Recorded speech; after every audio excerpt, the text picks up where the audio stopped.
is a nice, friendly group. Lovely. Well, we're in a very good mood. We just had the highest poll numbers I've ever had. Ever.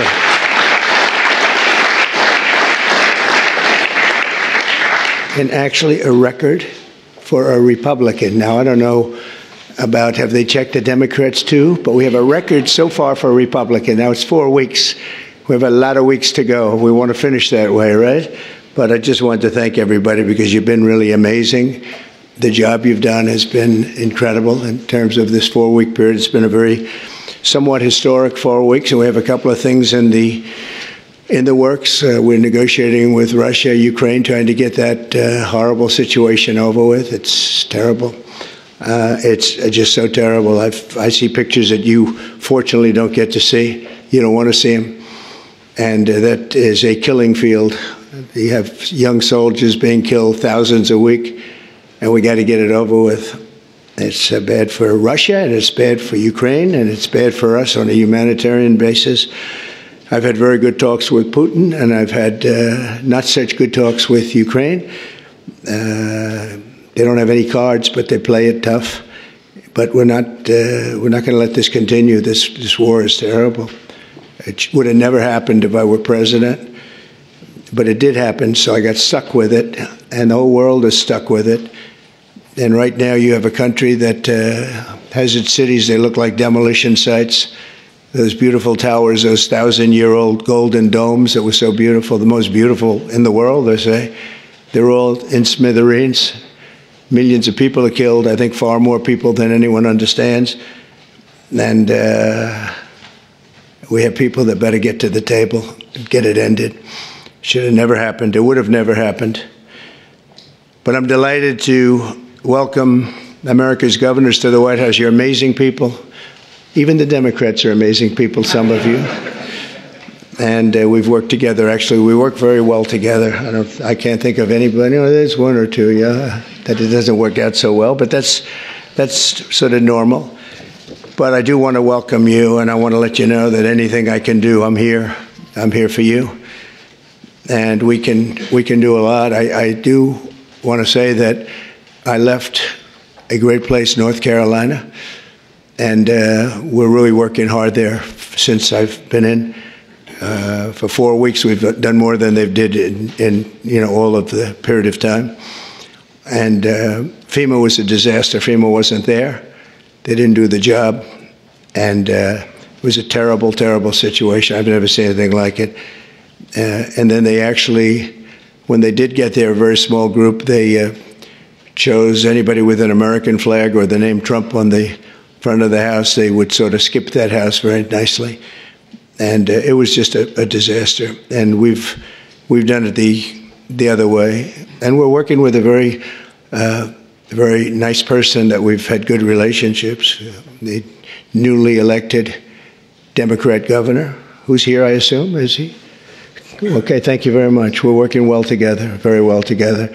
And we're not using FEMA so much, but it doesn't matter as long as we get the job done. But the people are becoming very happy. So I want to thank you very much. It's a great job.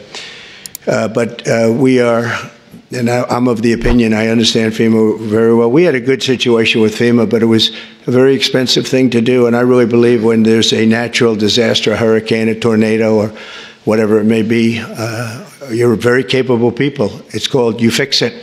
You take care of it yourselves. You don't have to call some faraway state and have people planed in from areas that they have no idea. They come in from Alaska to help you in Florida. They say, boy, this is hot here.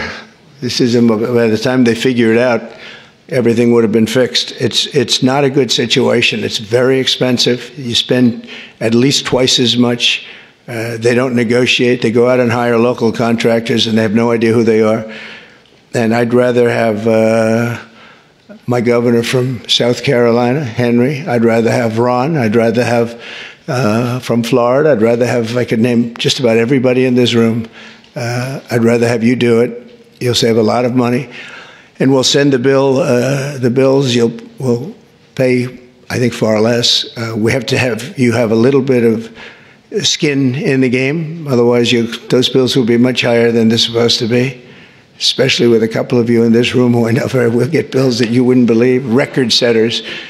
But so I think 75-25 with the government, the federal government paying 75. And we'll go right through to probably either go through Commerce, maybe go through Marco, because Marco's very good with money. I don't think I'm going to give him to the environmental gentleman, Lee Zeldin here, because Lee's going to say, what's this all about, huh? They gave me this too. You have found some big stuff, by the way, some big fraud. You have, as he said, this one's not even explainable. We're talking about billions of dollars, so great job, Lee. Really, it's sad, but it's a great job you've done in a very short period of time. But I think Marco or Scott or Howard, and if wherever Howard may be, we want to congratulate him. He did it was a great session. He got no Democrat votes. I thought he's been a Democrat all his life, and he got no Democrat votes. They all called him to apologize. And, you know, honestly, that shouldn't be. But he got approved yesterday. But today I'm delighted to welcome America's governors to the White House, and I've known many of you for a long, long time. And this week we're forging even stronger bonds of cooperation to better serve the American people. I also want to thank the members of my cabinet who have joined us for this meeting, and they really have gone right off the bat. And I also want to thank Senator Thune, because I'm hearing we set a record on approvals. And I was screaming, I thought it was going so slowly. I think we have a record. So I apologize to anybody I screamed at. But no, it was announced this morning. I think we had a record for the number of positions, so that's great. And they're great people.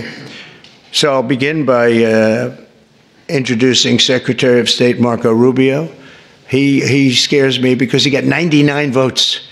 So that's either unbelievably good, because he's an incredible diplomat and therefore he's Secretary of State and you couldn't have picked it, or I'm a little nervous about you, Marco. And the only vote he didn't get was our Vice President, who couldn't vote because he had just left. So you got 100%. But it really says something. I think it says working together. It's an amazing tribute, I think. I'll let you know about it. I'll let you know about it in about 2 years, everybody.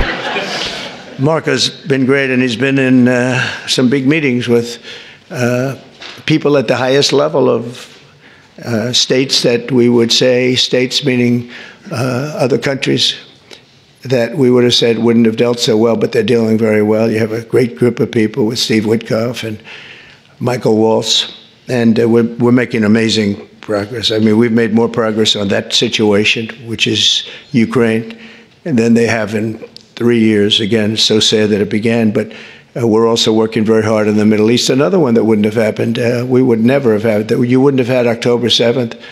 They had no money. Iran was broke. We had sanctions up on Iran that nobody's ever seen before. They were literally broke, and they were not giving any money to Hezbollah, to Hamas. And how about Hamas yesterday with the babies? How about that? You know, we're going to take that. We're going to continue to take that. I don't think so. But I want to just thank you, Marco, for doing a great job. And Scott, you also. Scott went all the way to Ukraine. I said, don't do it. That's why they have telephones. But look, it's always better to meet in person.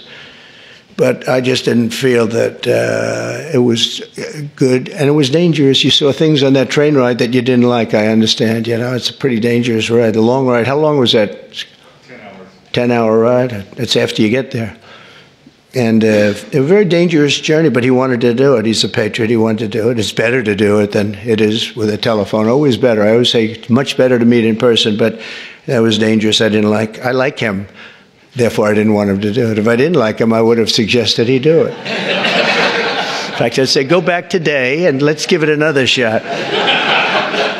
But I hear that they're going to agree pretty much with what. But that's not the big thing. The big thing is getting it done.